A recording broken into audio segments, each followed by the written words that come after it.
Muy buenas noches a todos los amigos de Lima, quienes sintonizan este programa Versus Electoral en su segunda edición. Esta noche continuamos trayendo un poco de las posiciones de los diversos candidatos quienes tentan una curul en nuestro próximo congreso que se va a elegir ya en los próximos días. Cabe mencionar que esta Versus Electoral es una producción, es una coproducción entre Soy Chorrillano, Prensa del Agustino y Mi Pamplona City, medios de comunicación social digitales de diversos distritos, quienes hoy están promoviendo el debate de ideas. Para ello vamos a darle también la bienvenida a mi co-conductor, quien me acompaña esta noche. Él es Carlos Nieves también, eres parte de Prensa del Agustino. Muy buenas noches, Carlos. ¿Qué tal, Manolo? ¿Qué tal a toda la gente que nos está viendo hoy? Mi nombre es Carlos Nieves, soy estudiante de Derecho de la Universidad Católica y el día de hoy tenemos un segundo debate. Después de un debate exitoso que fue el día miércoles, ahora tenemos el segundo debate, el cual esperamos que sea igual de exitoso y sea muy entretenido y muy aleccionador como el del anterior. Así es. Bueno, y sin más, vamos ya a comenzar esta noche. Primero, dándole la bienvenida a cada uno de los participantes que van a estar con nosotros. Son tres candidatos, tres varones, y se tratan de Frank Kerkleck con el número 21, quien postule con el 21 de Restauración Popular, Alejandro Cabero, que está también con el número, a ver, no lo tengo ahorita, que es el 14 de Avanza País, y también estamos con el número 3 de Juntos por el Perú, Arturo Ayala del Río. Bien, para comenzar, cada uno de los participantes va a tener un minuto para hacer su presentación. Comenzamos con Arturo Ayala. Hola, buenas noches, agradecido por la invitación. Soy Arturo Ayala, soy sanmarquino, tengo 31 años, milito en la izquierda desde los 15 años y ahora estamos participando de este proceso electoral en el marco de la esperanza de cambio que tienen muchos y muchas compatriotas. Creemos que el Perú no está bien, creemos que hay mucho por cambiar, que hay que defender los derechos de los jóvenes, que hoy no los tienen al trabajar, que hoy no pueden acceder a estudiar porque es carísimo, porque prácticamente se excluye a las mayorías de la educación pública y gratuita, y también para defender el derecho de los trabajadores, que ahora mientras conversamos están con contratos de un mes, de 2 meses, y eso no puede generar ningún tipo de estabilidad en la vida. Para defender todo ello, para conquistar muchos más derechos y para defender la patria, estamos postulando. Soy Arturo Ayala, el número 3 de Juntos por el Perú, y agradezco la invitación y saludo a Fran y a Alejandro por compartir esta noche, que seguramente va a ser muy interesante.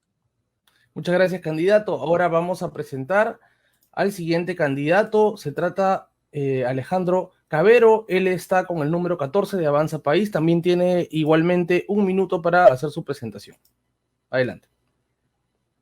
Muchas gracias, un saludo a Arturo, un saludo a Frank, un saludo además y agradecimiento a las diversas plataformas que nos han invitado a compartir esta tarde esta conversación.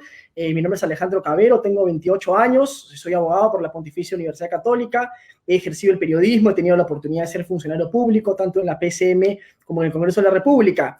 Y una de las lecciones que me dejó a mí el ser funcionario público en medio de este torbellino y tremenda crisis política que hemos vivido es que si no resolvemos el problema de la política, no vamos a poder resolver el problema del Estado fallido que tenemos y de cómo reactivamos la economía en el más corto plazo. Necesitamos un gobierno que haga reformas estructurales de fondo para que el Perú, luego de 20 y 25 años de crecimiento económico, pueda dar un gran salto al desarrollo, resolviendo problemas estructurales como la informalidad, como el Estado fallido, como la estructura que hace que la gente no pueda participar en igualdad de condiciones de la economía de mercado, y así queremos ir con Hernando de Soto. Muchas gracias.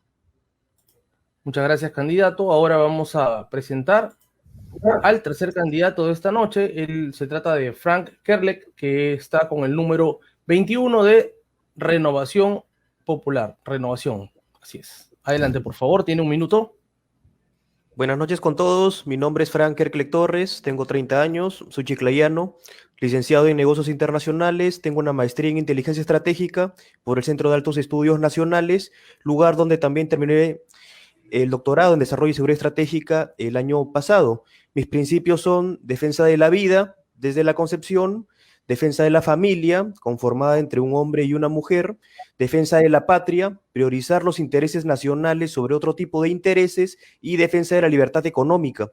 porque el peruano quiere trabajar, quiere emprender su negocio, quiere traer ingresos a su hogar para salir adelante junto con su familia. En ese sentido, postulo por Renovación Popular, el partido liderado por Rafael López Aliaga, empresario exitoso, emprendedor, y estoy muy feliz de estar acá con Alejandro y Arturo, a quienes doy un saludo y mi agradecimiento a los organizadores del evento por permitir estos debates políticos. Gracias. Muchas gracias, candidato. Bueno, nosotros, antes de iniciar, vamos a hacer una mención. Carlos, adelante. Ok, primero agradecer a los 3 candidatos por su participación, por abrirse al debate. Va a ser un debate muy interesante, pues tenemos 3 miradas muy, muy interesantes de ver la política. Más que todo tenemos un candidato abiertamente izquierda, un candidato liberal y un candidato desde una óptica conservadora. Eso va a generar un debate muy ameno, muy interesante. Como tal, es necesario ahora decir las reglas del debate antes de iniciar. Como tal, las reglas son las siguientes. Debemos mantener que el respeto entre los candidatos con los organizadores y el público. Asimismo, recordar que el programa se ajusta al pacto ético electoral del Jurado Nacional de Elecciones. Debemos respetar el tiempo asignado, como también el tiempo de presentación, el tiempo de respuesta y la réplica. No podemos interrumpir el tiempo de otros candidatos en su tiempo de exposición. Debemos ser claros y concisos y no hacer gestos burlescos ni interrumpirle, porque de tal forma nos veremos en la obligación de silenciar al candidato. Asimismo, es importante aclarar que esto, más que un debate, también es una conversación y va a haber momentos en que la moderación va a decidir, va a creer que es necesario repreguntar al candidato para que aclare un punto. Bueno, Manolo, creo que ya podríamos iniciar con la primera pregunta. Así es. Bueno, ahora con el contexto político, como todos sabemos, el señor Martín Vizcarra ha sido comprometido en distintos escándalos, los cuales han generado alto repudio, así como también críticas por parte de la población, principalmente el tema de las vacunas, ¿no? Asimismo, el día de ayer se le negó la prisión preventiva, aunque en el caso de otros investigados sí se le dictó prisión preventiva por razones menos evidentes, conforme dicen los expertos, ¿no? ¿Está de acuerdo? La pregunta es, ¿está de acuerdo con la decisión tomada por el juez? ¿Cuál es su posición frente a la situación del expresidente Martín Vizcarra? Empezamos, tienen 1 minuto y medio para su intervención. Empezamos con Frank Kerkleck. Adelante, candidato. Tiene 1 minuto y medio. Yo he sido un gran opositor a Vizcarra, no desde ahorita, sino desde que inició su gobierno. A mí me parece una persona totalmente delincuencial, que ha traicionado la confianza de todos los peruanos, incluso vacunándose en secreto junto con su familia, mientras el resto de compatriotas morían día a día por falta de atención debida por parte del Estado. Y pienso que ha debido ser inhabilitado, no ahora, sino hace mucho por el Congreso, a fin de no ejercer funciones públicas. Sin embargo, me manifiesto en contra de que nuevamente el Ministerio Público pues, se mete en mitad de elecciones, lo que puede favorecerlo. El señor Vizcarra no le han dado prisión preventiva y ahora se ve como una víctima, y políticamente eso lo beneficia. Entonces yo me pregunto, ¿el Ministerio Público juega en pared con el señor Vizcarra? Lo mismo con la señora Fujimori. El Ministerio Público justo hace la acusación fiscal en plena campaña electoral, a un mes de las elecciones. ¿Cuál es el efecto? La señora Keiko Fujimori, beneficiada totalmente, todas las cámaras van hacia ella y todos la entrevistan para que dé su posición. Entonces me parece pésimo la politización de parte del Ministerio Público, que hace que se meta como un actor político más en plena campaña electoral y nos termina perjudicando a todos. Creo que se debe evitar ese tema de las prisiones preventivas y dejar en libertad a la gente hasta que los procesos judiciales continúen hasta una sentencia firme para todos, ¿no? Esa es mi posición. Bien, muchas gracias, candidato. Continuamos con las intervenciones ahora con Arturo Ayala. Adelante, candidato, tiene también 90 segundos, 1 minuto y medio. Sí, Vizcarra representa el oportunismo de la política. Mientras él se vacunaba, muchos trabajadores, muchos miembros de la primera línea arriesgaban sus vidas y fallecieron. Mi padre falleció hace un poco más de 6 meses por la pandemia, trabajador de salud, dirigente sindical, de los que salía a luchar porque sus compañeros no se estén cubriendo con bolsas o para que no tengan que comprar sus mascarillas porque era un derecho como trabajadores que las tengan.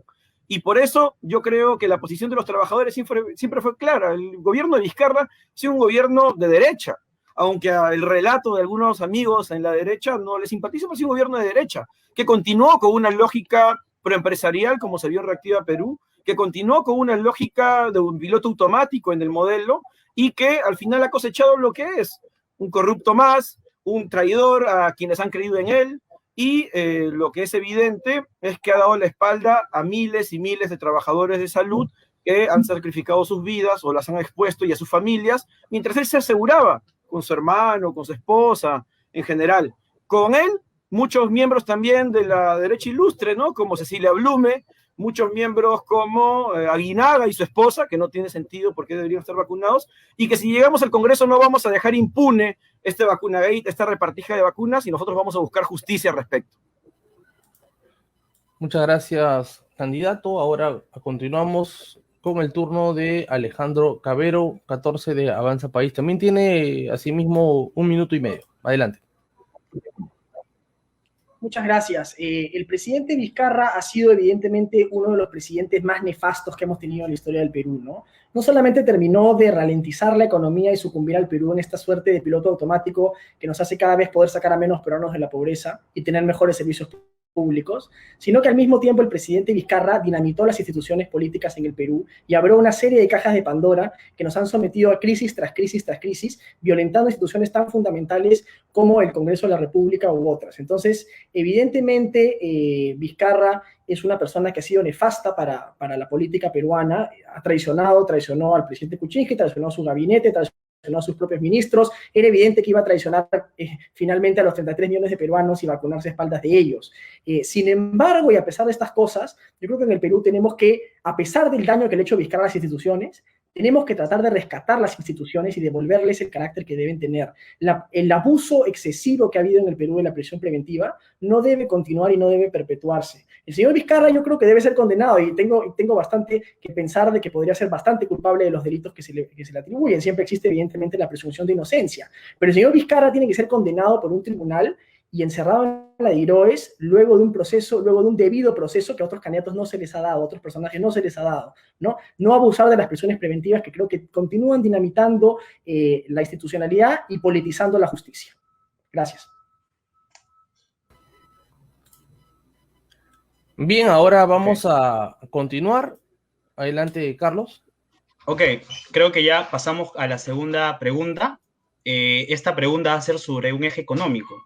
Bueno, la pregunta es la siguiente. Sabemos que la Constitución del 93 tiene una esencia, o se hizo bajo una esencia que busca promover la iniciativa privada. Decían, no hay mejor garantía que una propia Constitución. Entonces, las reglas que se mantienen en nuestra Constitución económica colocan al Estado en un rol supletorio, un rol subsidiario, ante las imperfecciones u omisiones de los agentes económicos.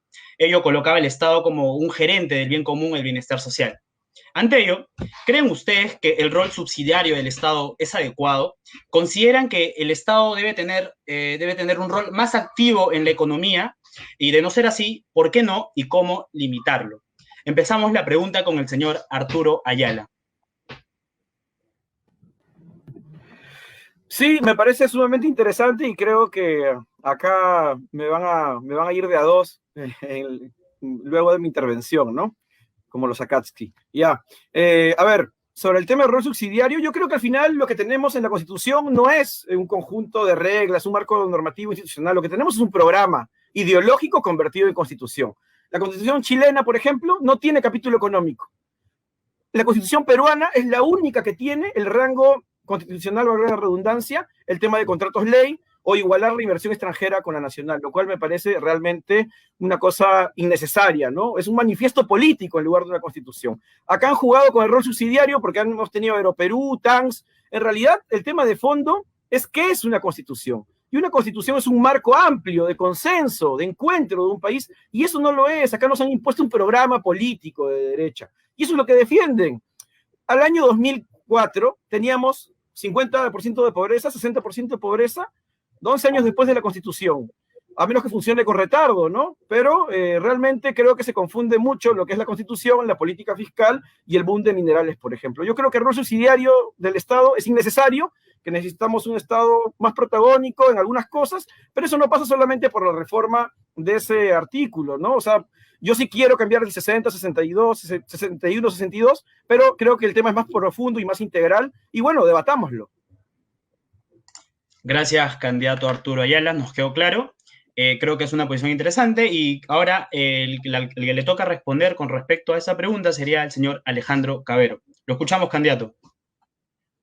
Gracias. De hecho, el modelo económico de la Constitución del Perú es bastante flexible. De hecho, Arturo lo acaba de mencionar. Hemos tenido ejemplos como desde Aeroperú hasta la refinería de Talara. Finalmente, no necesitamos eliminar el rol subsidiario para poder hacer el populismo que quiere el señor Ayala. Pero, sin embargo, al final del día, el modelo económico peruano ha probado ser tremendamente exitoso. Ha reducido la pobreza de 60% a 20%. Ahora la pobreza ha vuelto al 30% por culpa de la pandemia y eso tenemos que solucionarlo. Pero lo más importante es que, de acuerdo al Instituto Peruano de Economía, por ejemplo, el 10% más pobre del Perú aumentó sus ingresos en casi 60%, mientras el 10% más rico lo hizo solo en 9%. Lo que quiere decir que el modelo económico ha sido tremendamente más beneficioso, sobre todo para los que menos tienen. Entonces es absolutamente falso de que aquí este modelo ha sido para las grandes empresas, para los grandes empresarios. Ha sido la gente, finalmente, la que ha visto sistemáticamente mejorada su calidad de vida. El Perú, evidentemente, está retrasadísimo en comparación de otros países de América Latina, porque veníamos de mucho más atrás, debido a modelos populistas espantosos que aplicamos en el año 70 con Velasco y en los 80 con Alan García. Entonces es evidente que estábamos recontra atrás y seguimos bastante atrás. Pero eso no quiere decir que tenemos que meterle al carro que está en piloto automático, freno de mano y volver de reversa. Tenemos que ponerle cuarta y quinta a ese carro y avanzar mucho más rápido, aligerando la mochila del Estado y permitiéndonos a continuar sacando mucho más peruanos de la pobreza y no imitar modelos extranjeros que han sido un absoluto fracaso, como el modelo venezolano, por ejemplo, ¿no? Gracias. Gracias, candidato Alejandro. Bueno, ahora le toca responder al candidato Frank. El candidato Frank, lo escuchamos. Sí. Bueno, en principio me gustaría saber cuál es la constitución que le gustaría o que propone el señor Ayala. Pues quizás la de la cubana, que ha sometido a su pueblo a 50 años de miseria y dictadura, o quizás la venezolana, que ha hecho que millones de personas de ese país emigren huyendo de la miseria y la dictadura también. Esos son los modelos que quiere para Perú. Sería bueno que lo aclare. El modelo económico establecido en la Constitución del 93 ha cumplido con su rol. Ha generado riqueza, ha reducido la pobreza, ha hecho que millones de empresas peruanas se creen, que decenas de millones tengan empleo, que se incrementen las inversiones, las exportaciones, las importaciones. Son hechos totalmente objetivos que cualquiera puede revisarlos. Son estadísticas que están. Entonces, sí ha cumplido su rol la parte económica. Quien no ha cumplido su rol es el Estado, que ha fracasado totalmente en su rol. Tenemos hospitales colapsados y que no atienden a tiempo a la gente. Tenemos colegios sin cobertura y sin calidad, de acuerdo a las pruebas PISA, últimos en comprensión lectora y matemática. No tenemos una buena seguridad ciudadana con comisarías que atiendan las 24 horas a la gente. Entonces lo que ha fallado es el rol del Estado. Y eso es lo que debería cambiarse mediante reformas constitucionales con las cuales estamos de acuerdo. Pero el modelo económico ha funcionado bien, entonces hay que mantenerlo. Mantengamos lo que sirve y cambiemos lo que no sirve. Y no regresemos a modelos fracasados, populistas y trasnochados como el venezolano que decía el señor Ayala, ¿no? Gracias, candidato Frank. Bueno, como el candidato Arturo Ayala fue el que inició, va a tener la oportunidad de finalizar para que pueda responder. Comenzamos con Alejandro Cabero, tiene 30 segundos para continuar su idea o hacer una pregunta para alguno de los candidatos. Alejandro Cabero. Sí, yo quisiera insistir un poco en la misma idea, ¿no? Hemos tenido por 30 años un modelo que en materia económica ha hecho bien las cosas, pero que sin embargo el Estado no ha ido al mismo ritmo ni se ha modernizado al mismo ritmo de la economía del sector privado. El problema en el Perú es el Estado fallido que tenemos, y eso es lo que tenemos que resolver. Tenemos que simplificarlo, aligerarlo, hacerlo mucho más cercano al ciudadano. No, hoy día lo que quiere la izquierda es empoderar a ese Estado que funciona pésimo y exigirle que haga más cosas cuando ni siquiera puede cumplir las cosas que tiene que hacer hoy día. Quiere poner más cosas en la Constitución cuando ni siquiera puede cumplir las que están hoy día. Entonces, ¿cómo vamos a abordar eso, no? Gracias, candidato a Alejandro. Continuamos con Frank. Bueno, le preguntaría pues cuál es su concepto de intervención del Estado en la economía, ¿no? Tenemos a Petroperú, que ha tenido que emitir bonos por 100 años para financiar pues su fracasada refinería Talara, que ya cuesta 3 veces más de lo que se presupuestó inicialmente. Entonces, ese es el Estado empresario que promueve para el país. Una empresa como Petroperú que ha gastado 8 millones de soles para cambiar el logo del Tumi, que era más bonito, a la ridiculez que vemos actualmente. Ese es el Estado empresario que quiere, que desperdicie el dinero de todos los peruanos en Gracias, burócratas. candidato Frank. Candidato Ayala, tiene tiempo para poder responder. Lo escuchamos. Sí, creo que es evidente que las derechas piensan igual, ¿no? Por algo son de derechas y está bien que defiendan su modelo, pero el propio Cabero me ha dado la razón. Al final, el rol subsidiario es más un símbolo ideológico de ellos que una cosa real. Cuando han querido, le han sacado la vuelta, como en TANS, como en Aeroperú, o como o lo que estamos viendo en Talara, como lo ha dicho Carles, ¿no? Entonces, lo que al final estamos viendo es un debate ideológico sobre un punto de vista ideológico. Si me preguntan qué constitución me gusta, a mí me gusta mucho la colombiana. Y ahí no hay un régimen de izquierda, ¿no? Fue un momento de consenso, un momento de encuentro y se avanzó en derechos bastante interesantes. Nadie en la izquierda colombiana quiere cambiar la constitución colombiana, por ejemplo. Gracias, candidato Ayala. Manolo, continuamos con la tercera pregunta. Así es. Bueno, ante todo, recordar y saludar también a los amigos que se conectan desde los distritos de San Juan de Miraflores, desde El Agustino y desde el distrito también de Chorrillos, que nos sintoniza a través de la plataforma de Soy Chorrillano. Y bueno, vamos ahora a pasar a un tema también bastante polémico y donde se van a encontrar algunas opiniones también. Bien, ¿qué opina usted con respecto al reconocimiento de la unión civil de personas del mismo sexo? ¿Cree que las personas del mismo sexo podrían tener la posibilidad de adoptar también? ¿Cuál es su posición frente a esto?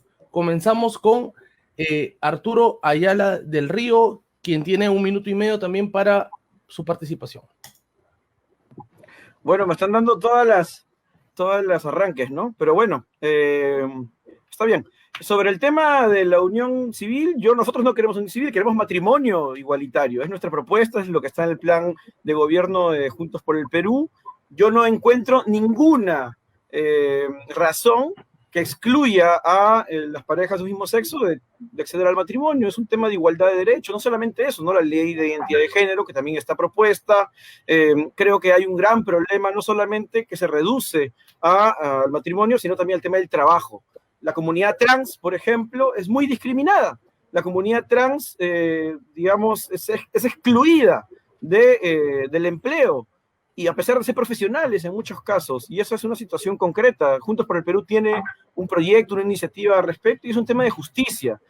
Yo tampoco creo que acá entren muchos argumentos del corte religioso. Yo me formé del catolicismo, ¿no?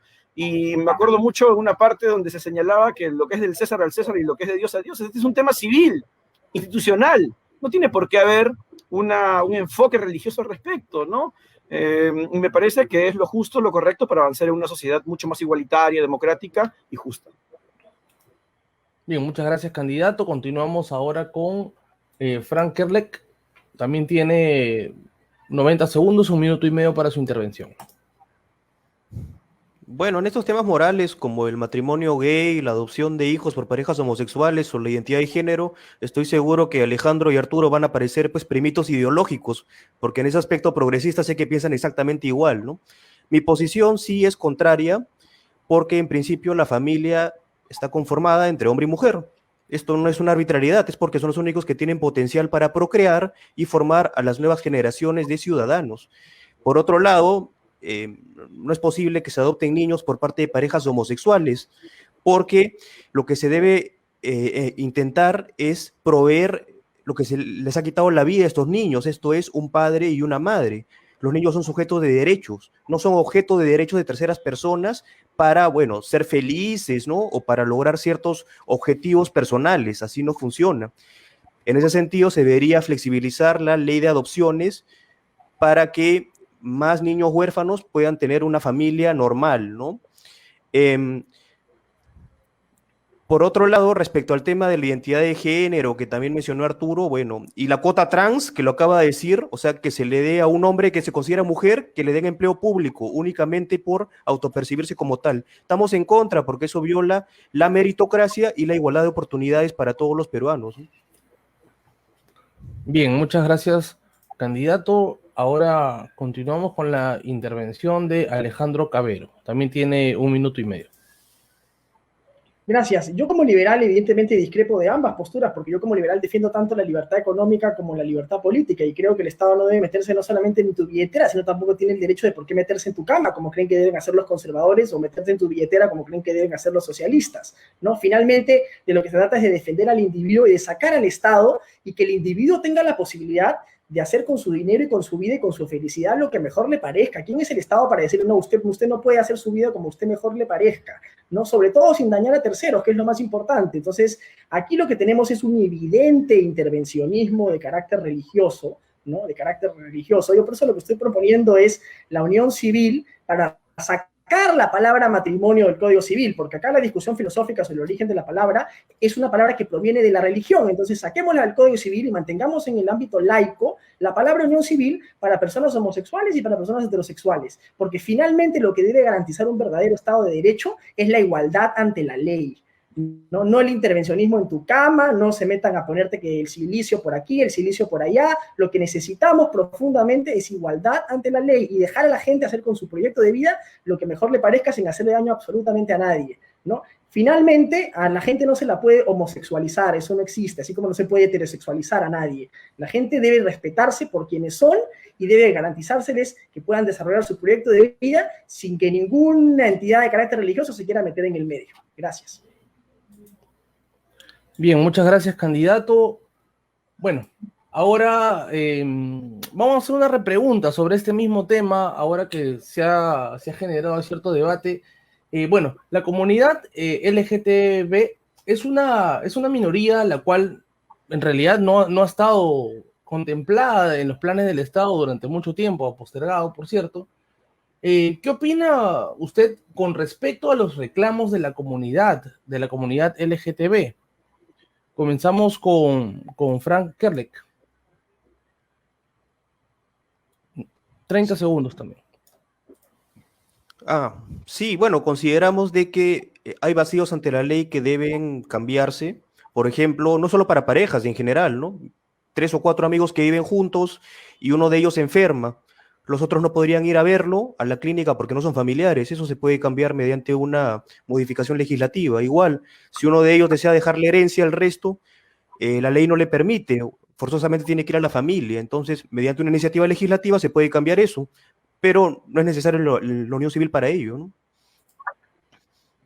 Ok, gracias, candidato. Ahora vamos con la intervención de Alejandro Cabero, también 30 segundos. Sí, a ver, y quiero complementar una cosita que se hablaron sobre las familias, ¿no? Como si hubiese solamente un tipo de familia. Creo que la familia tiene muchas caras, ¿no? Hay madres solteras, padres solteras, personas que han sido criadas por sus abuelos. Yo conozco y además conozco a padres del mismo sexo o madres del mismo sexo que han adoptado hijos, han tenido hijos ellas mismas, y que crecen en ambientes de amor extraordinarios, y que yo creo que hoy día el Estado les limita la posibilidad de desarrollar su propio proyecto de vida, porque las familias son múltiples y de muchas magnitudes en el Perú, ¿no? Hay que entender eso. Gracias. Bien, muchas gracias, candidato. Y ahora, para finalizar esta ronda, vamos con Arturo Ayala, también 30 segundos para su intervención. Sí, queda claro que a Frank le gustan mucho series como Friends, ¿no? Pero esta es la realidad y no estamos hablando de grupos como amigos, estamos hablando de parejas que tienen todo derecho a justamente acceder a un matrimonio, ¿no? Y a tener igualdad de derechos como todas las parejas. Y yo también veo que hay mucha crítica al Estado, pero ambos no provienen del Estado, ambos no vienen de trabajar del Estado, ambos han tenido la oportunidad de hacer cosas del Estado, de ese Estado que tanto atacan, que tanto denigran, ¿no? Bien. Bien, gracias, candidato. Ahora vamos a pasar al siguiente bloque. Adelante, Carlos. Ok, gracias por la respuesta. Fue una pregunta muy polémica. Nos dieron diferentes miradas. Ok, la cuarta pregunta es una pregunta a la cual es necesario responderla debido a la crisis que se armó en el Perú. Se sabe que el Perú es una especie, un conglomerado de normas. En el Perú se trajeron instituciones jurídicas de diferentes partes del mundo. se dice que tenemos una esencia presidencialista, pero a la par tenemos figuras del semipresidencialismo, y eso ha generado que más que un equilibrio de poderes, haya un conflicto entre los poderes. Evidentemente estoy hablando de la figura de vacancia por incapacidad moral, estoy hablando de la cuestión de confianza, tal vez la interpelación de ministros. ¿Ustedes creen que es necesario regular estas figuras para que ya no haya este conflicto que siga habiendo entre los poderes, tanto el legislativo como el ejecutivo? ¿Creen que es necesario regularlas? Comenzamos con Alejandro. Gracias.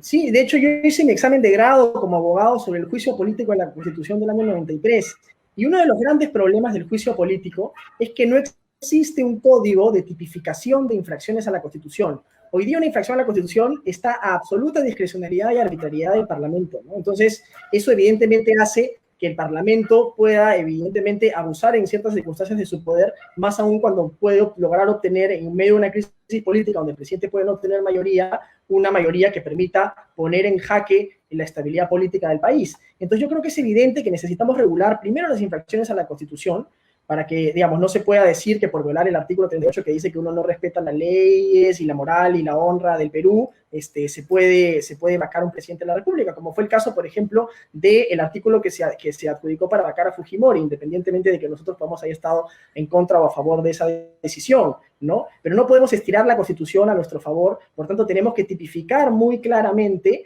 qué cosa es una infracción constitucional, qué cosa es una vacancia por incapacidad moral, qué entendemos por incapacidad moral, permanente además, cómo es una incapacidad moral transitoria, ¿no? Y además cómo quedaría la situación del artículo 117 de la Constitución, que especifica bien claro las 5 o 6 causales necesarias para que un presidente pueda ser removido del cargo. Entonces, sin eso no vamos a poder tener estabilidad política. Ya hemos abierto muchas cajas de Pandora estos últimos años, con vacancias y disoluciones fácticas. Creo que es importante ahí poner algunos candados y tipificar bien las cosas. Gracias. Gracias a Alejandro. Continuamos con Arturo. Arturo, te escuchamos. Nuevamente estamos yendo al centro del debate de lo institucional y la crisis en el Perú, que es la Constitución. Esa Constitución que tanto defienden y que nos damos cuenta que es la fuente de las crisis que tenemos. Acá mismo lo están diciendo. ¿Cuántos años más, cuánto dinero más, cuánto tiempo más vamos a gastar reformando artículo por artículo por artículo? Tenemos más de una década cambiando artículos de la Constitución. Ahora nuevamente se está cambiando para poner el tema de vivienda, si no me equivoco, o el tema de Internet, perdón, en la Constitución. Entonces, ¿esa es la Constitución que defienden? Es la fuente de las crisis que tenemos. Evidentemente hay muchas cosas que están mal. La elección de los miembros del TC, eso no es un problema. ¿Cuánto tiempo está aguantada?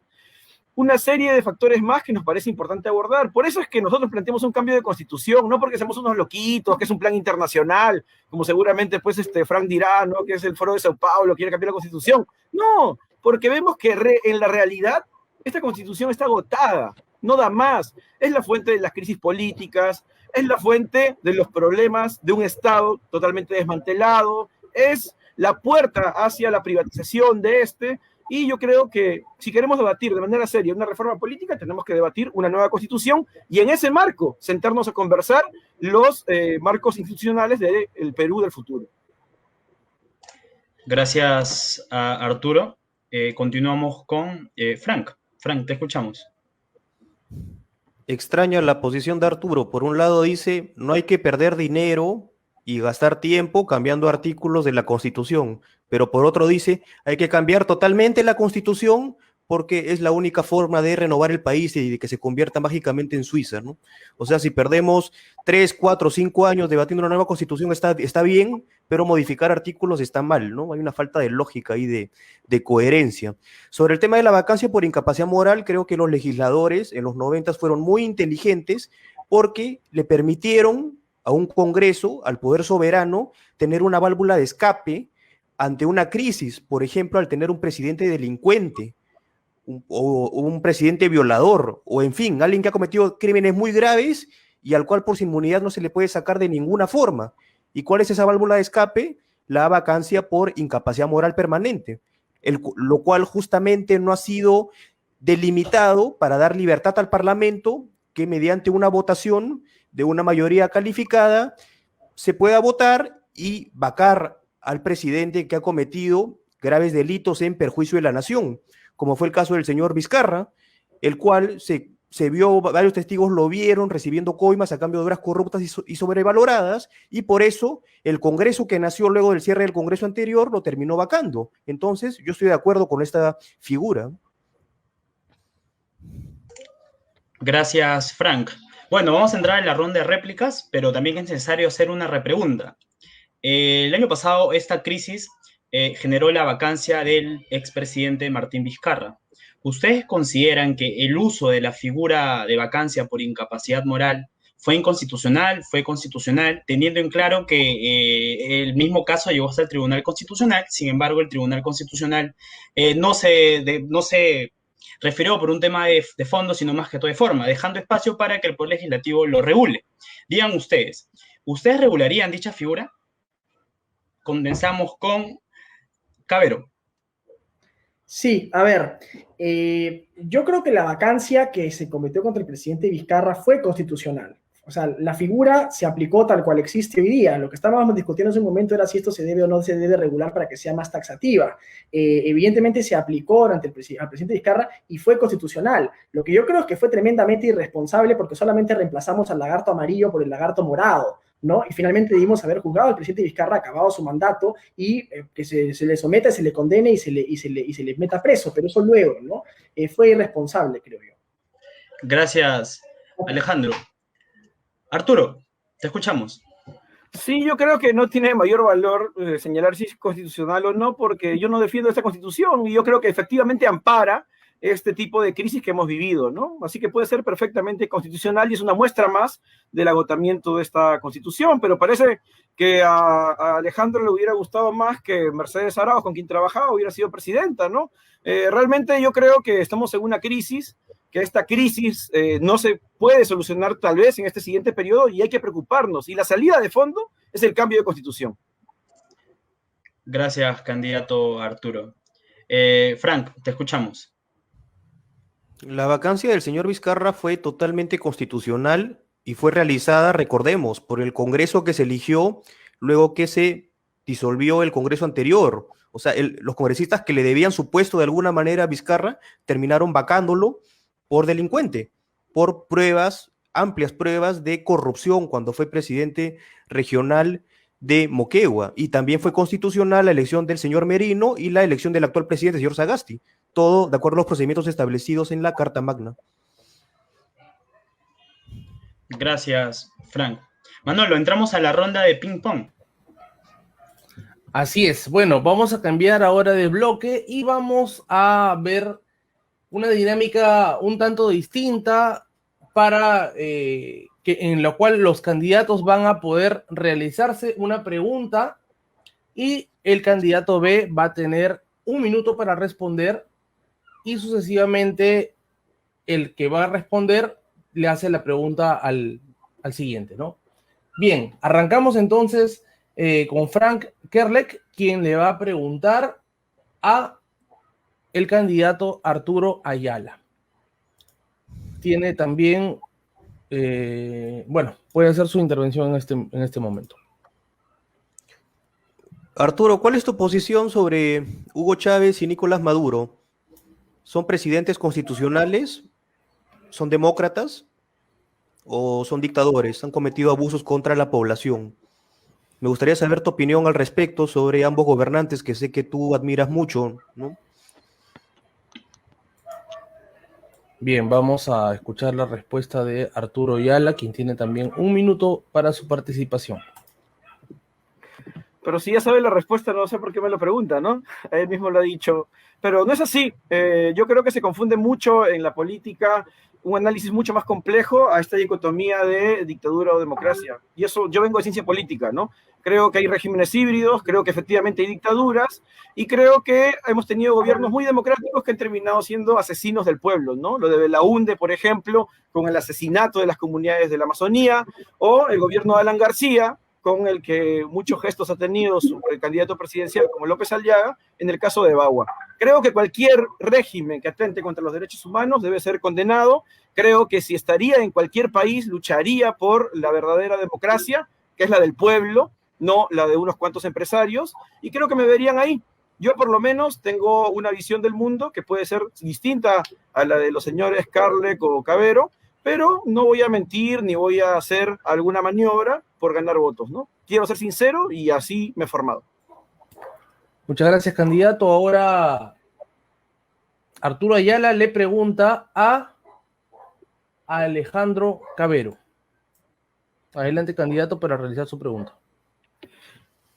Yo le preguntaría a Alejandro si piensa que en un partido como Avanza País, en el cual en sus estatutos dice que está contra el neoliberalismo y él es un defensor del neoliberalismo, en el cual ha sido prácticamente un vientre de alquiler y donde creo que no conoce ni a un tercio de la lista a nivel nacional, cree que si ese va a ser el instrumento, el partido que va a poder gobernar con Hernando de Soto si es que este llega a ser presidente. Yo creo a todas luces que no, ¿no? Bien, su participación también tiene 1 minuto, Alejandro Cavero. Gracias. Lo que existe en Avanza País, independientemente que la gente venga más de la izquierda o un poco más conservadora o liberales como yo, es que todos tenemos clarito hacia dónde vamos, porque nosotros tenemos un programa bien claro de ideas bien concretas que quiere hacer y que quiere llevar a cabo, ¿no? Es evidente que Hernando Soto lo que tiene es un programa que quiere hacer para resolver problemas estructurales como la informalidad, como el Estado fallido, como la lucha contra la pobreza, la creación de riqueza, la simplificación del Estado. Yo más bien no entiendo cómo Arturo puede hacerme esa pregunta cuando Juntos por el Perú es la consecuencia de que ustedes no hayan podido escribir su partido, se hayan tenido que colar al vientre de alquiler de Yehudi Simón, ¿no? Y yo no sé si eso es un partido institucionalizado, ¿no? Que tenga, digamos, bases, que tú digas, wow, qué gran partido es el Partido Humanista peruano, de una persona que está además en este momento en arresto domiciliario, y que se hayan juntado además con personas como el señor Vladimir Cerrón, que también está preso, ¿no? Y que Verónica se haya parado al costado de Vladimir Cerrón, contentísima ella, ¿no? De alguien homofóbico, racista, en fin, comunista, etcétera, etcétera, ¿no? Así que yo pregunto nomás. Ok, bien, ahora también el candidato Alejandro Cavero va a hacerle una pregunta a el candidato Frank Kerlek. Sí, a ver, Frank, yo solo tengo una pregunta. ¿Tú piensas que si 2 hombres o 2 mujeres se besan en público, al aire libre, en frente de mucha gente, eso está bien, está mal? ¿Tú lo prohibirías?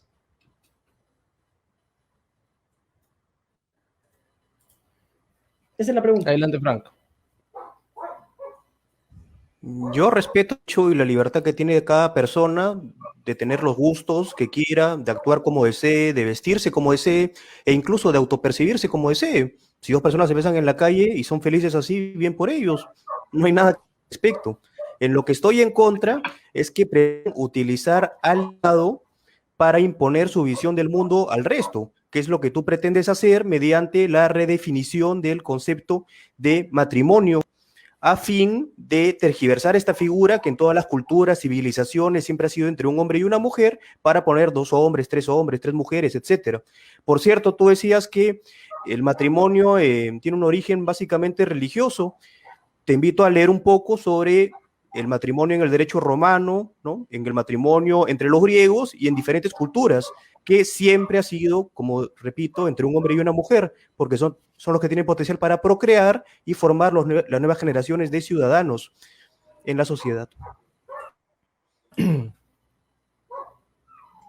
Perfecto. Gracias, candidato. Terminamos la ronda en los que los candidatos podrían hacer una pregunta y ser contestados a la vez. Ahora entramos a una ronda de preguntas en las cuales es libre, no va a haber cronómetro, y van a ser preguntas dirigidas a cada candidato. Empezamos con el candidato Frank. Te escuchamos, Manolo. Bien, en el 2020 el Perú triplicó la cifra de niñas menores de 10 años forzadas a ser madre. Del mismo modo, se estima que alrededor del 13 y 14% de menores de 18 años se embarazan o ya tienen un hijo. Asimismo, existe una alta tasa de embarazos en menores de 15 años que no cuentan con la formación adecuada y se convierten en víctimas de violación o de maltrato, según datos del MINSA. ¿Considera usted necesario la política de educación sexual integral en el país, en la currícula escolar? Esta pregunta es para Frank Kerlek. No tiene tiempo, es una pregunta libre. Adelante. Ok. Por supuesto que la educación sexual es importante, pero la educación sexual desde un punto de vista científico y reproductivo, el cual busca, en primer lugar, de que los niños, los adolescentes, reconozcan su cuerpo y, en segundo lugar, que lo cuiden, a fin de que ninguna persona vaya a ir contra ellos y afectar su intimidad. No solo esto, también en los colegios debería haber psicólogos que permitan identificar rápidamente señales de algún niño que pueda sufrir ese tipo de abusos, a fin de poder denunciarlo ante las autoridades correspondientes. También se debería reforzar el tema de la escuela de padres, a fin de que especialistas le enseñen a los padres cómo hablar temas de sexualidad con sus hijos, porque este es un deber primordial de los padres, el cual debe ser apoyado por las escuelas. Respecto a los casos de adolescentes que ya tienen un hijo en el vientre, el objetivo de Renovación Popular es salvar las dos vidas. En ese sentido, lo que se propone son casas de refugio donde se pueda acoger a estas víctimas de la violencia y se les pueda dar todo el apoyo material, económico, psicológico, médico y también asesoría legal para que denuncien a esos miserables que han abusado de ellas y puedan terminar presos. Este apoyo se les dará por el tiempo que sea necesario y también talleres de empleabilidad y capacitación a fin que luego puedan valerse por sí mismas, tanto para ellas, para obtener ingresos para ellas, como para sus hijos. El objetivo del Estado siempre debe ser salvar las dos vidas. De ninguna manera podemos aceptar ni promover el asesinato del ser más inocente, que es el concebido que está en el vientre de la madre. Gracias, candidato Frank. La siguiente pregunta es para el candidato.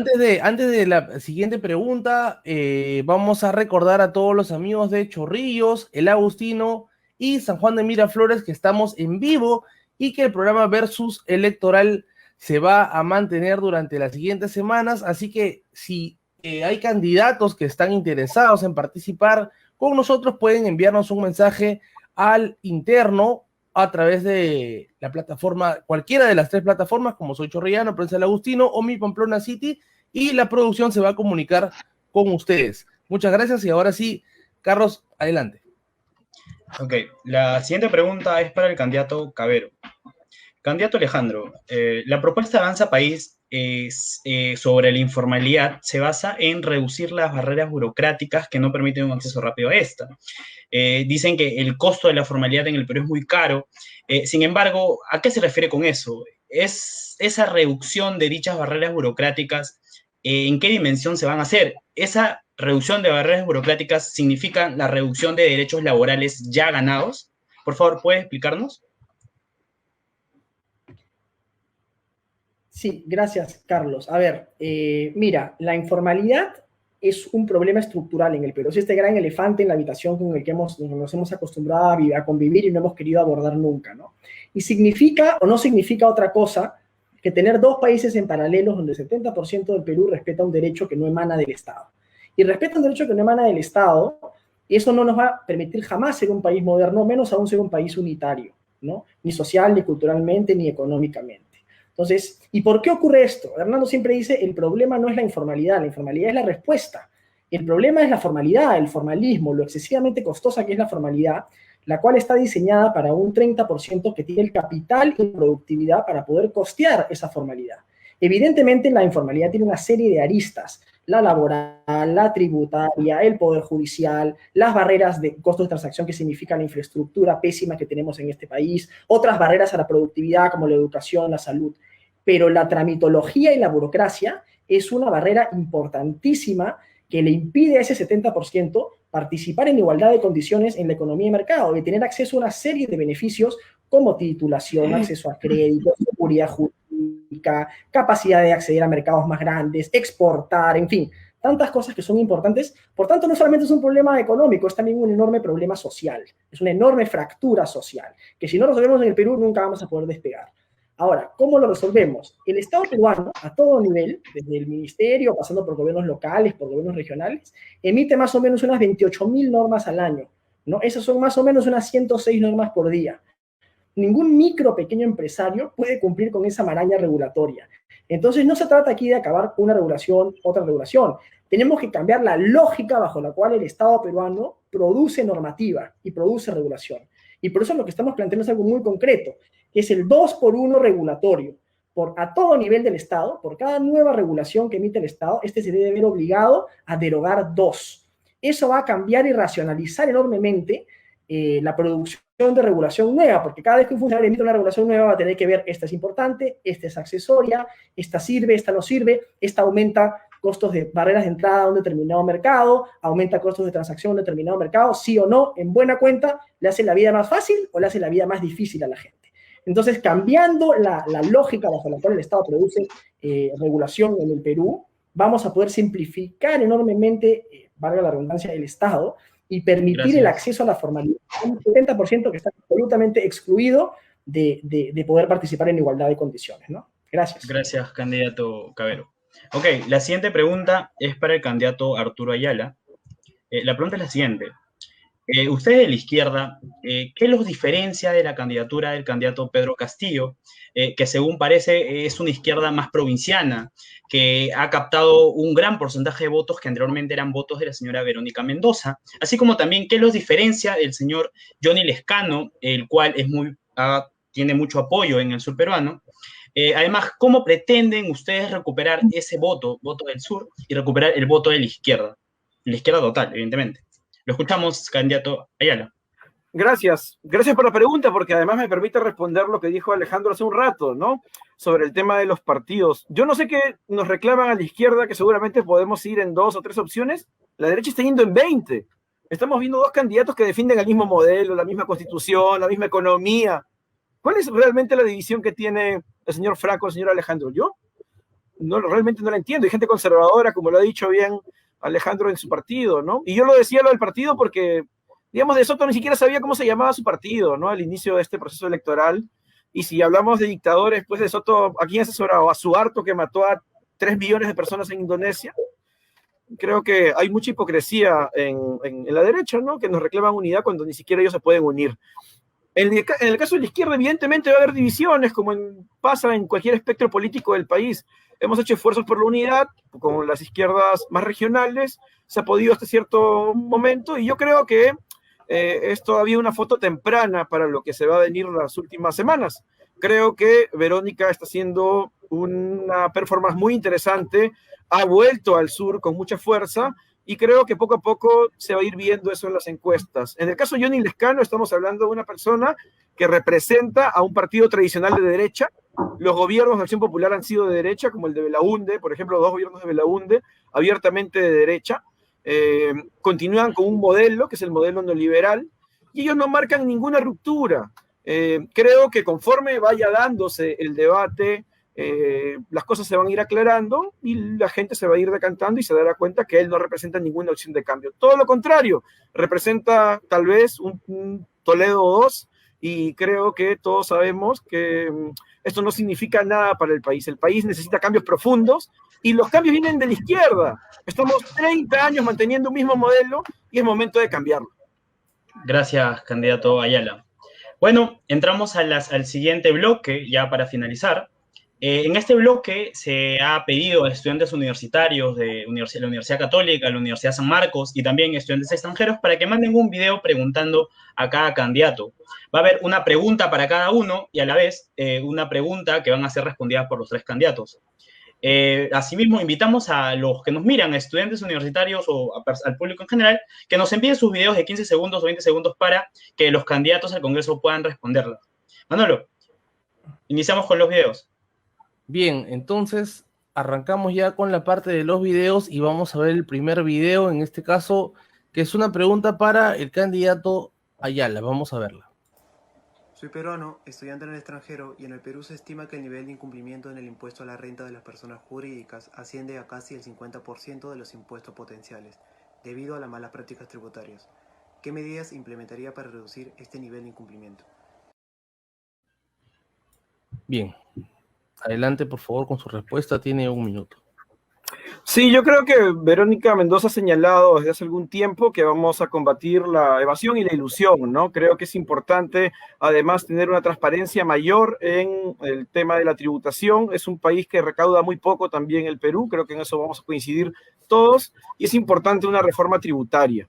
Creo que ese es el centro de renovar esta base tributaria que nos permita recaudar más, que es un reto, un gran reto que tenemos, ¿no? Creo que durante estos años, a pesar de lo que diga Alejandro, se ha probado ya mucho de su fórmula y no está dando resultados. Efectivamente, tenemos un Estado bastante pesado, burocrático, y cuando hablas con la gente de pymes, lo que tienes es muchos trámites y poco acceso a crédito barato. Y creo que la salida debe ser un poco más profunda y la reforma tributaria que plantea Juntos por el Perú apunta a ese problema. Bien, muchas gracias, candidato. Ahora vamos con la siguiente pregunta para el candidato Kerker. Vamos a ver la pregunta. Hola, soy estudiante de Psicología de la Universidad Católica. Sabiendo que el COVID ha traído consigo un fuerte impacto para la salud mental de las personas, quería saber si es que dentro de su plan de gobierno existe un enfoque de salud mental y cuáles son las propuestas para fortalecer los servicios dirigidos a esta. Bien, escuchamos su participación, candidato. Sí, claro. Bueno, definitivamente una ley de salud mental es una urgencia en el país, pero no solo la ley, sino que se implemente verdaderamente, ¿no? Vemos en los servicios de salud pública que no hay atención especializada en salud mental a la población, ¿no? Y esto es un gran problema que, como bien ha afirmado la señorita, se ha agravado con el tema del COVID. Cuánta gente ha estado encerrada en su casa varios meses, más de un año, y esto causa cierta secuela, pues, en las personas, ¿no? En adultos y principalmente más en niños, que de por sí requieren recrearse, ¿no? Salir a las calles, caminar, en fin, interactuar, ¿no? Algo que debido a los colegios cerrados no se ha logrado, ¿no? Entonces sí, en Renovación Popular proponemos una ley de salud mental a fin de poder resolver esta situación, pero no solo la ley, sino también que se implemente, ¿no? De forma efectiva. Muy bien, muchas gracias, candidato. Ahora para finalizar las preguntas personales, ahora vamos con una pregunta para el candidato Cabero. Mi nombre es Gustavo Piñarreta, estudiante de Derecho en la Pontificia Universidad Católica del Perú, y en este caso quería consultarle a los postulantes al Congreso qué propuestas tienen para mejorar las condiciones laborales de las personas que laboran en el service, que es un servicio de tercerización que utiliza mucho el Estado y que lamentablemente mancilla los derechos laborales de las personas y que tampoco cuentan con su existencia en planilla. Adelante, candidato, tiene un minuto para su participación.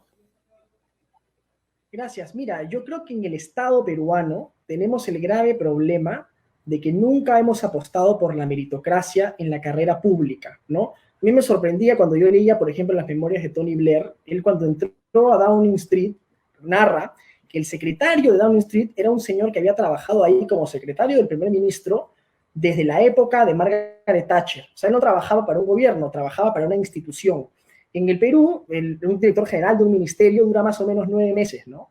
En las comisiones del Congreso cambian cada año todos los funcionarios. Necesitamos ir trasladando paulatinamente los servicios y los regímenes CAS a un sistema meritocrático, donde se evalúe, donde se premie a los buenos funcionarios públicos en función de resultados objetivos, ¿no? Y eso es lo que tenemos que priorizar para darle finalmente un mejor servicio al ciudadano, porque estos regímenes no le han dado un buen servicio al ciudadano. Necesitamos ir a un sistema más meritocrático y esa es una falla del Estado. Gracias. Bien, muchas gracias, candidato. Ahora tenemos una pregunta que es para los tres, que cada uno también va a tener un tiempo para poderla responder. Vamos con la pregunta, producción. Mi nombre es Vanessa Nieves, soy estudiante de la carrera de Economía en la Universidad Nacional Mayor de San Marcos. Como sabemos, para el año 2019 la minería representó el 11% del PBI y alcanzó hasta un 68% en las exportaciones del país. Sin embargo, desde el 2012 se ha disminuido notablemente la inversión en exploración minera, afectando el desarrollo del sector y nuestro principal recurso. Ante esto, ¿cuáles serían sus principales propuestas para lograr un desarrollo sostenible en la minería? Bien, ahora vamos con la participación del candidato Cavero. También tiene 1 minuto. Adelante. Gracias. Mira, si nosotros pusiéramos en valor hoy día los principales proyectos mineros que están parados en el Perú, podríamos inyectar hasta 25.000 millones de dólares y crear más de 50.000 nuevos puestos de trabajo a todo nivel estatal. Y para eso necesitamos, evidentemente, quitar este mito de que es agricultura o minería, agua, minería, oro, minería. Eso es absolutamente falso. La minería moderna hoy día es perfectamente compatible con el medio ambiente. Es la minería ilegal la que depreda, la que lava mercurio en los ríos, y esa es la que tenemos que combatir. No la buena minería moderna que a nivel internacional cumple estándares rigurosísimos y que tiene impactos muy positivos en las comunidades aledañas. Para adicionar a eso, Hernando Soto está proponiendo la titulación encadenada a cadenas de valor internacional para que a los ciudadanos que viven sobre los yacimientos de mineral no se les ofrezca pues un precio huevo por sus tierras, sino que ese título pueda ser concatenado a cadenas de valor y comparado en la bolsa de Tokio, en la bolsa de Shanghái, en la bolsa de Nueva York, y no se le pueda mentir al ciudadano con respecto al valor de su tierra. Eso tenemos que hacer para armonizar intereses también, ¿no? Gracias. Bien, muchas gracias, candidato. Ahora vamos a cederle la posta al candidato Frank Kerle. Es interesante el tema. Claro, lógicamente, ¿quién va a querer invertir en exploración, pues, en un país en el que no hay una estabilidad jurídica que te permita desarrollar la inversión? Así que cumplas todas las normas del Estado, ¿no? Porque aparece un conflicto social, se puede poner violento y el conflicto prácticamente paraliza todo y se acabó la inversión, ¿no? Entonces, no hay un tema de previsibilidad para el inversionista. En ese sentido, lo que se tiene que hacer es reforzar el tema de prevención de conflictos sociales a través de un rol preventivo por parte del Estado que permita resolver estos antes que lleguen a explotar y peor aún de forma violenta, ¿no? Atendiendo los intereses tanto de las comunidades por un lado como de las mineras, y el Estado debe cumplir su rol de árbitro entre ambas. Esa sería la forma de permitir la inversión, pero sin afectar tampoco derechos de las comunidades.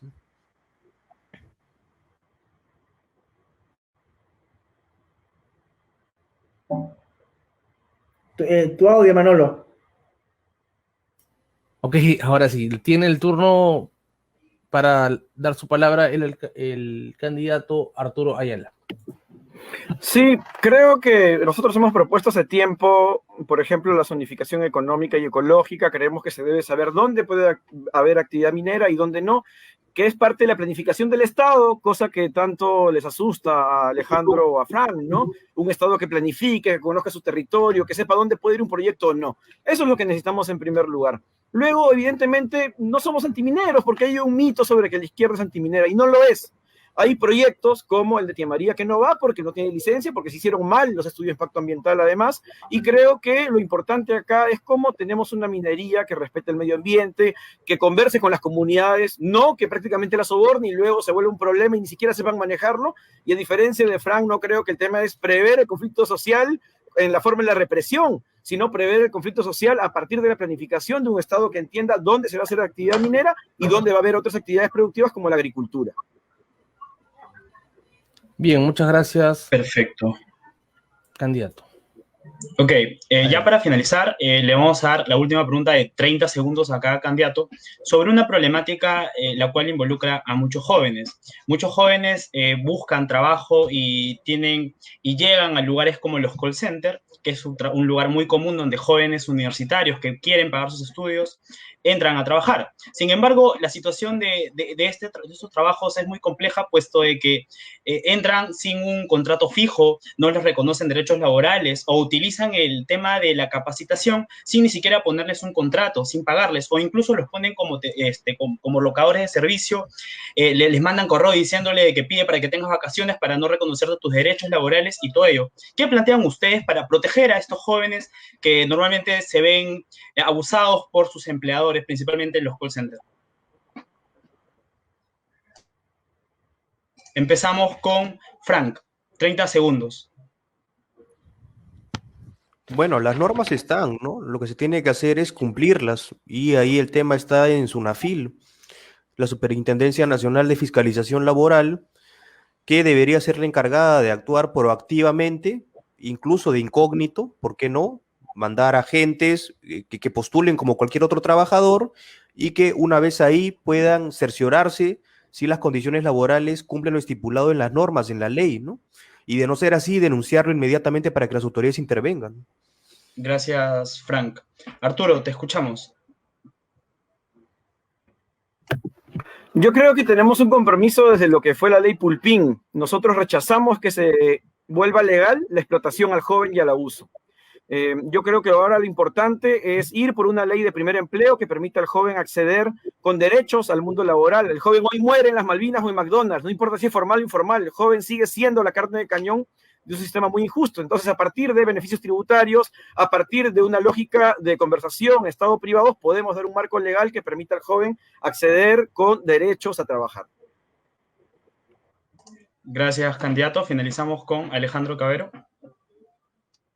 Sí, eso que ocurrió en las Malvinas y en McDonald's ya está sancionado por la ley, ¿no? Finalmente, lo que tenemos que hacer, en parte, yo coincido, es fiscalizar que se cumpla la ley por un lado, y por otro lado tenemos que generar mucho más competencia y una economía mucho más grande para que la gente tenga alternativas y tenga oportunidades de decidir libremente dónde desea emplearse y que eso sea un contrato libre, que las personas puedan decidir y tener realmente oportunidades de mejora y de ascenso oportuno, ¿no? Creo que eso es fundamental. Mientras más crezca la economía, más oportunidades de trabajo habrá para la gente también.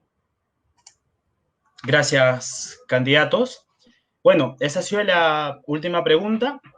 Ahora pasaríamos ya a la ronda final, donde los candidatos tendrán un minuto para poder despedirse y dejarnos su mensaje de por qué deberíamos votar el día de las elecciones por ellos. Van a tener un minuto. Empezamos con Arturo Ayala. Sí, creo que ha sido una noche bastante interesante donde hemos podido ver que existen distintas posturas al respecto de la política, la visión del país. En mi caso, quiero representar a los trabajadores, quiero representar a los estudiantes, quiero representar a la educación pública, que ha faltado discutirla seguramente esta noche, pero que nos parece fundamental para luchar contra la pobreza, contra la delincuencia, para dar una opción a esos jóvenes. Hoy más de 1 millón de jóvenes no estudian ni trabajan. Hoy creo que es importante la educación como una herramienta frente al fracaso del modelo y la pandemia lo ha demostrado. 300.000 escolares fuera del sistema educativo. Casi 1 de cada 5 escolares, de cada 5 universitarios, no ha podido terminar el ciclo universitario el año pasado. Se demuestra una vez más que la educación no es una mercancía. 3.000 colegios privados cerrados. Si dejáramos esto, la lógica del mercado, que tanto le gusta a Frank o Alejandro, no nos preocupemos con esos cientos de miles de jóvenes. Pero la realidad es distinta. Por educación, por trabajo, por salud, invitamos a todos que voten por Juntos por el Perú y en este caso escribir el número 3 de Arturo Ayala. Muchas gracias. Gracias, Arturo. Bien, ahora vamos a cederle la posta al candidato Frank Kerlek para que nos diga en 1 minuto por qué votar por él y su candidato presidencial. Adelante. Este 11 de abril estamos frente a una gran disyuntiva a todos los peruanos. Apostar por el cambio que nos permita lograr el desarrollo del Perú o saltar al abismo y continuar con los mismos modelos fracasados, trasnochados, políticas que han destruido países vecinos como Venezuela y que han hecho que millones de personas de clase media que en algún momento tenían un estatus bueno tuvieran que venir a Perú aquí a mendigar porque en su país no había mayores oportunidades ni futuro. En ese sentido, mi nombre es Frank Kerlek, yo defiendo la vida, la familia, la patria y también la libertad económica porque no quiero que esos modelos fracasados de antaño vuelvan a destruir nuestra patria. Si piensas como yo, te invito a marcar la R de Renovación Popular por Rafael López Aliaga para presidente y la R para el Congreso y escribir el número 21. Así podré ser tu voz en el siguiente Congreso y representarte bien. Gracias. Ok, continuamos con Alejandro Cabero. Muchas gracias.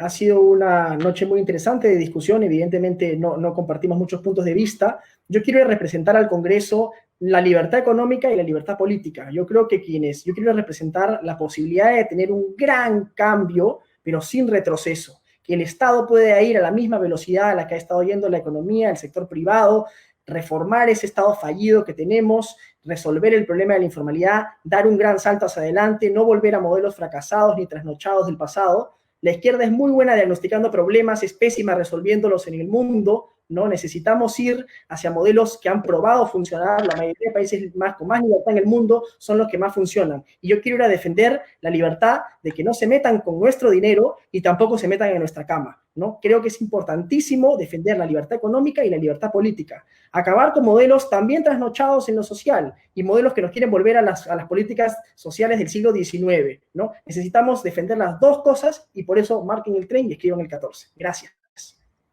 Gracias, candidato Alejandro. Bueno, con eso finalizaríamos. Quiero agradecer la participación del candidato Alejandro Cavero, Arturo Ayala, Frank Kerkle, y también quiero saludar al profesor César Landa, ex presidente del Tribunal Constitucional, por la asesoría en ciertas preguntas. Bueno, Manolo, creo que terminaríamos con ello. Gracias, candidatos, por su participación. Gracias a los que nos están viendo. Gracias por la invitación. Gracias, Alejandro. Frank, nos vemos.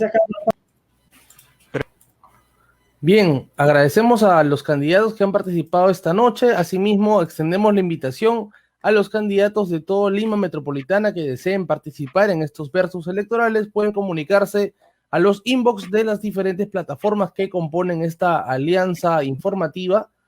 Y bueno, nada, de esa manera nos despedimos. Mi nombre es Manolo Coronado y junto a Carlos Nieves presentamos Versus Electoral. Muy buenas noches y nos vemos hasta una próxima oportunidad. Chau, chau.